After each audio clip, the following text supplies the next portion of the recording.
box this morning and dropped it off at UPS to be shipped away to a lab somewhere to tell me if my is clean. And I don't want to be put under, and I don't want a tube, a microscope, rotor-rootering up my behind. You feel me? Doing like putting a little bit of turd ski on a piece of cardboard and get this box. It's got a bucket in it, and you in the bucket, and then you send it off. And I'm like, oh, that seems pretty easy. Well, if you're watching, I don't know, the bucket's probably 6 to 8 inches deep, which seems like a lot of room, but your boy shit's like a coyote, right? It's like, so anyways, don't fill it up. You gotta pour this solution over the top of it. Like, oh man. But anyways, this morning I accomplished the mission. I mean, it's a mess. If I'm being completely honest, it's a mess. So God bless the lab person that has to open that. Hopefully they've seen worse. It was warm too. The bucket was like the bucket was warm.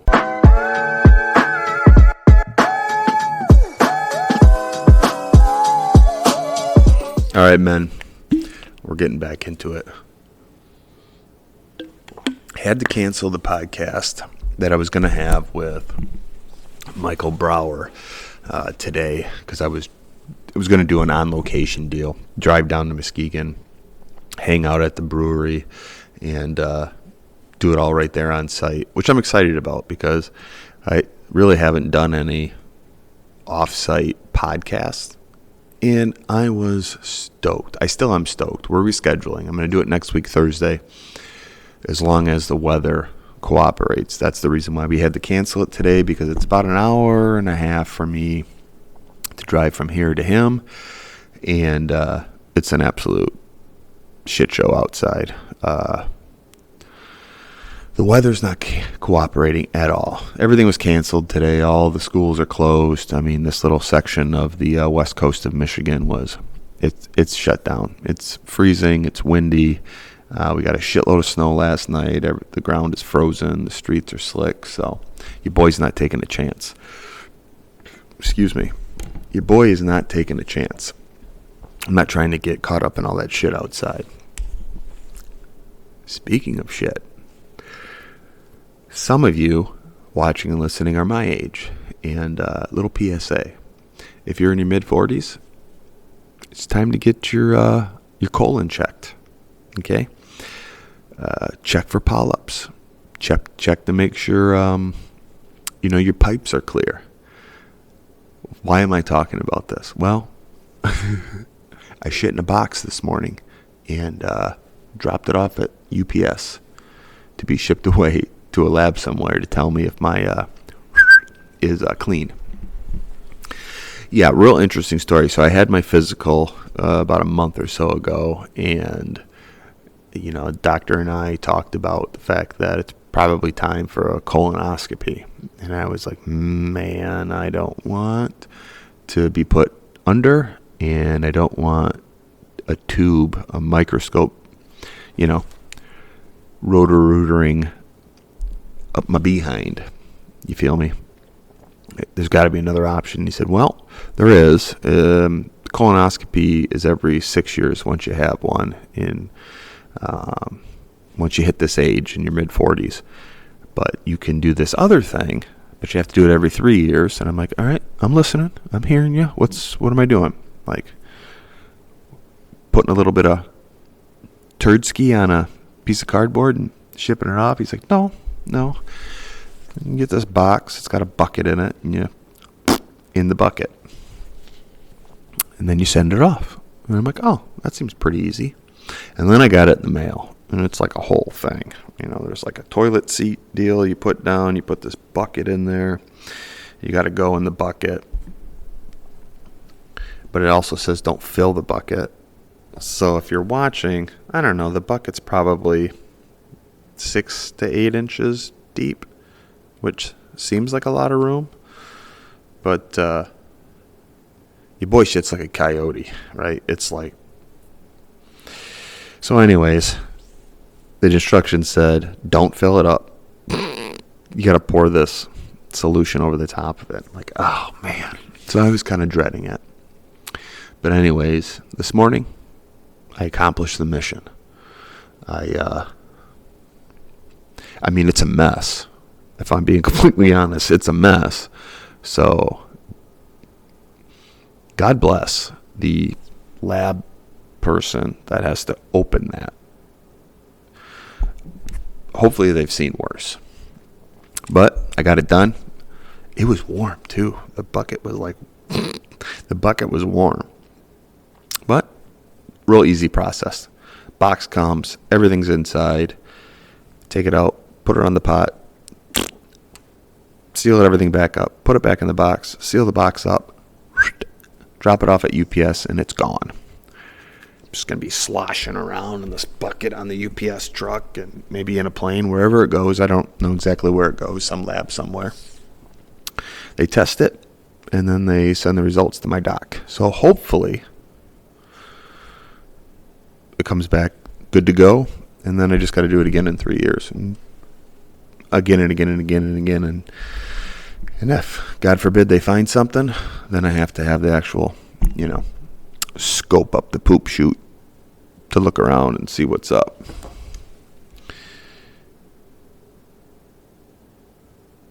Got to take a little pause. I'm getting a little what here?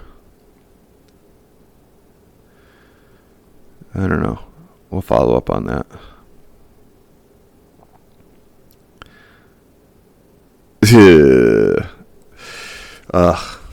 Client stuff. We're getting after it. Sorry for that little pause there, but I usually put my phone on silent. So where was I? Yeah, talking about poo. Good stuff. I'm glad I got that done. It was stressful to try to focus in on, making sure everything went in. Which, again, like I said, they made it really easy.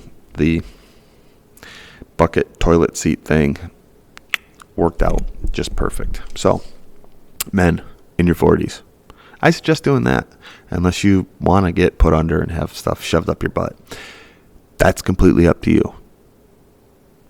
I don't get it, but it's completely up to you if that's what you want to do.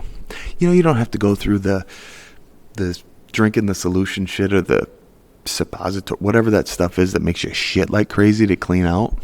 You don't have to do that. You don't have to spend all day on the toilet making sure that you're empty before you go into rotor up the dot. But up to you. I would say shit in a bucket if you can.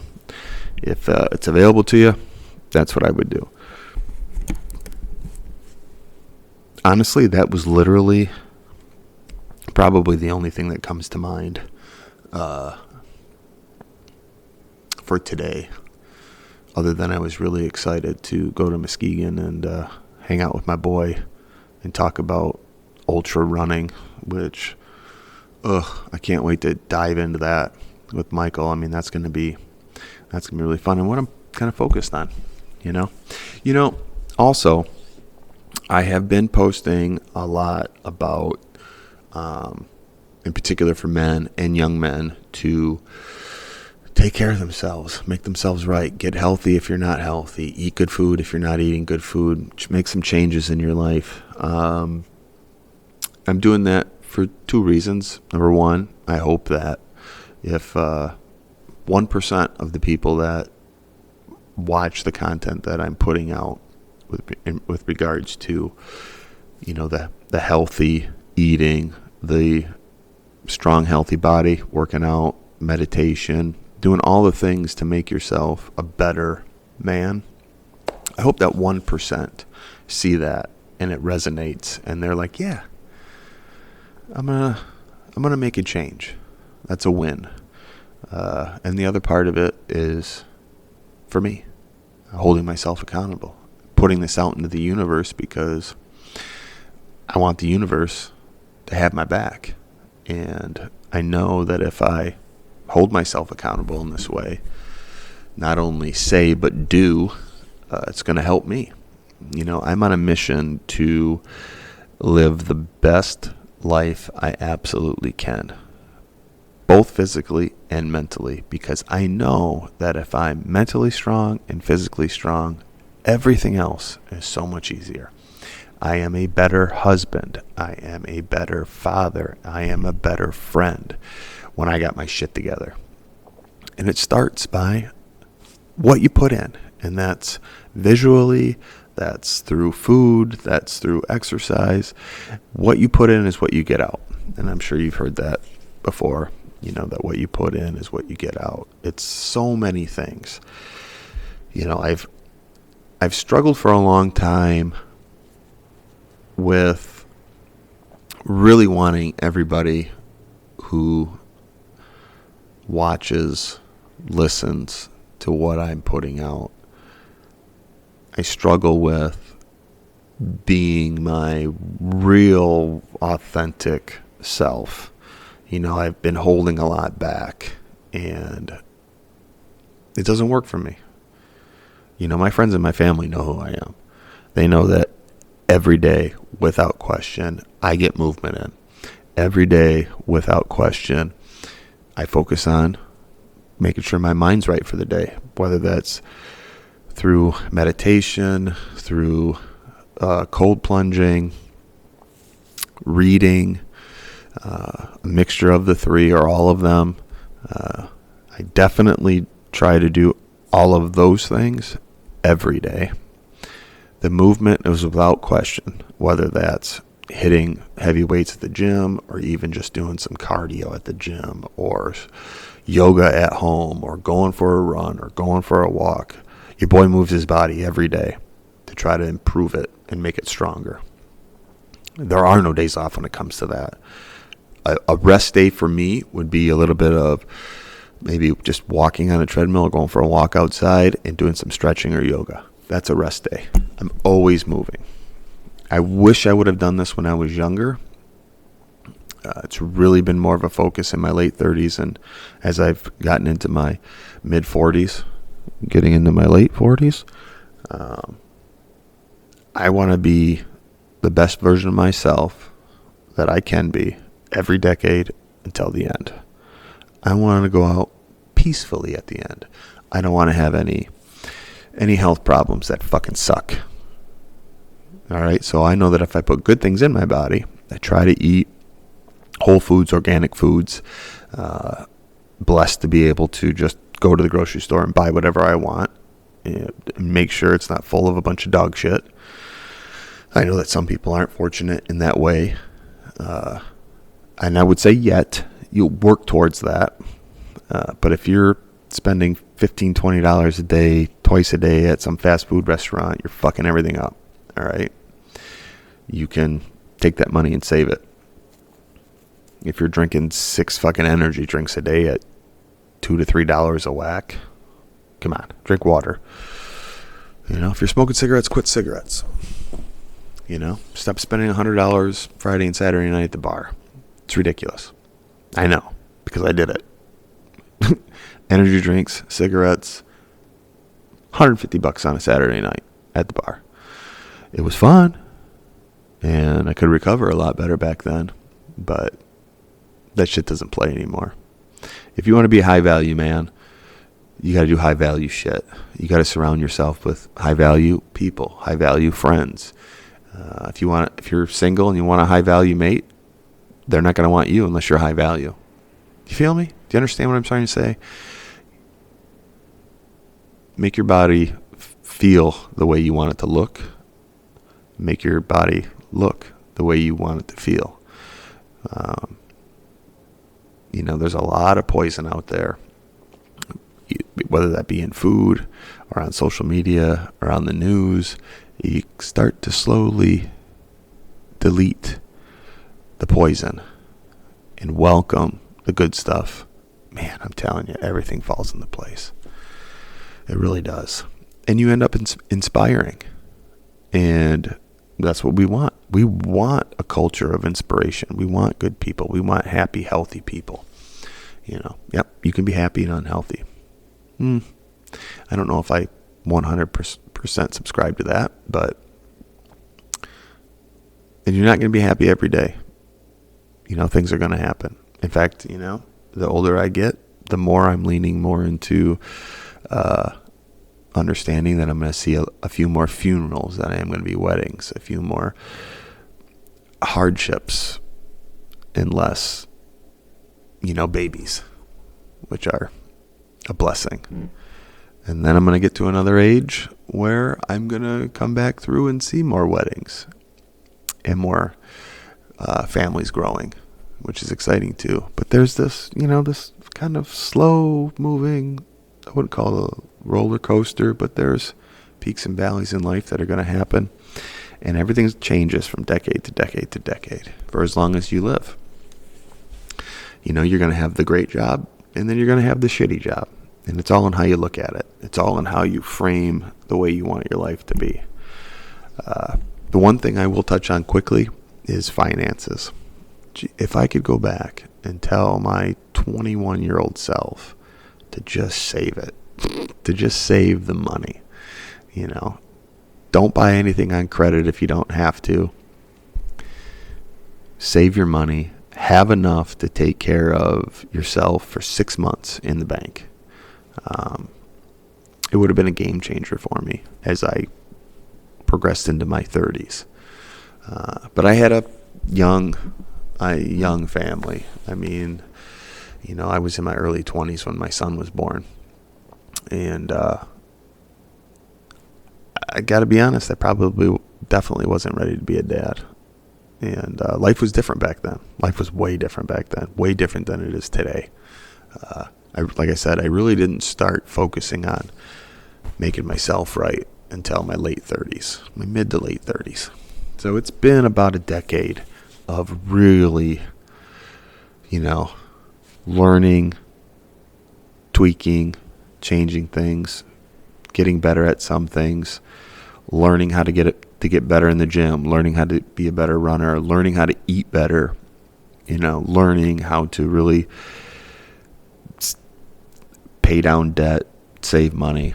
Hey, I'm in a really phenomenal financial place right now.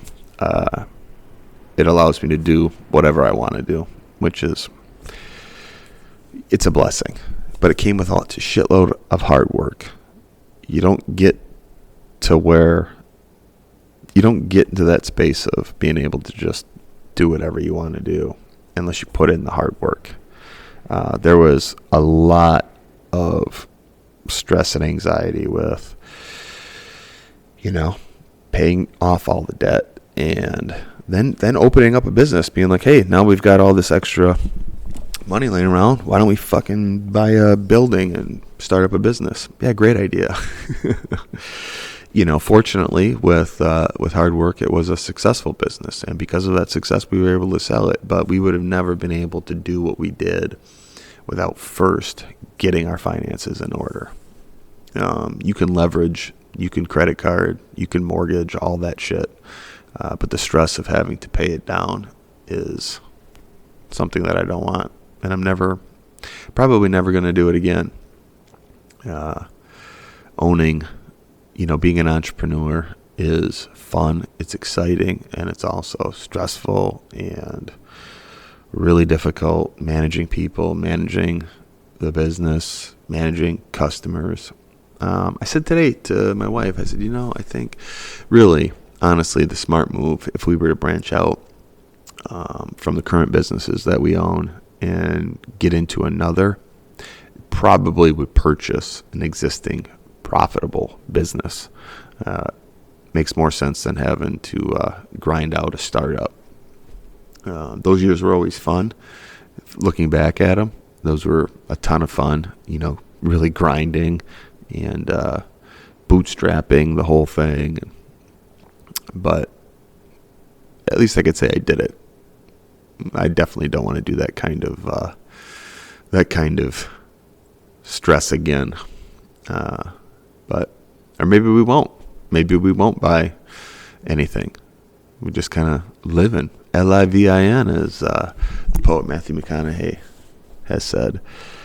Life is funny.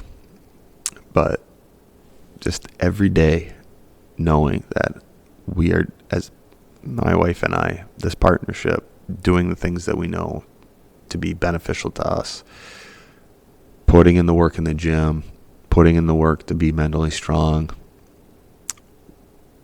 eating healthy, makes it easier to shit in a box and say, I'm pretty sure I'm good. Well, wait till it comes back. I'll give you an update. But in any event, that's where I'm at today. Just a little fuzzy in the brain, but I wanted to get some of it out. Maybe some of it made sense, maybe it didn't. I'm still learning and evolving in how to kind of explain where I'm coming from, because I think we have kind of an epidemic of young men who are really lost. They're out there floundering, and those of us that are a little bit older need to be examples and mentors to these young men, because the world needs strong men. We don't need a bunch of Fortnite players. I'll leave it at that. I love each and every one of you. Until next time, in a box.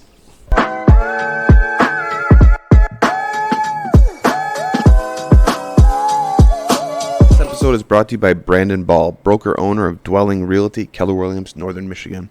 Are you looking to sell your home? Then look no further. When you list your home with Brandon Ball, you'll get a trusted advisor who will guide you through the entire selling process.